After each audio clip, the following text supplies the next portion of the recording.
Slice tisu, sebenarnya tisunya habis, tapi perhatikan ini di kertas buku dia sehalus ini. Nah, sangat halus, ketajamannya bener-bener jos banget. Yang ukuran di bawah ini dengan sarung kulit mode strike itu ada inox stainless steel, nanti kapan-kapan kita review. Cuman dia banyak gitu ukurannya, beberapa ukuran, ada 8 piece itu beberapa ukuran, jadi harus benar-benar durasinya panjang dan kita siapkan nanti.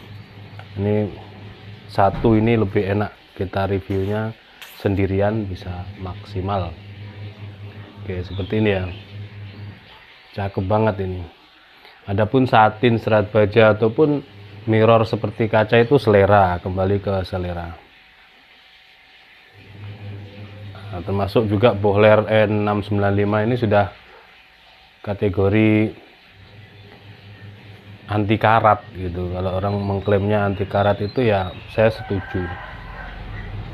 Tapi juga tetap harus disimpannya, dikasih krim, di wrapping ya, untuk antisipasi takut-takut nanti ternyata lembab atau ada bekas air yang di sela-sela pori-porinya, itu kan takutnya begitu. Ini sudah lama proses pembuatannya, ini sudah bulan Juli kemarin, 6 bulan, sekitar 6 bulan, aman-aman saja ini.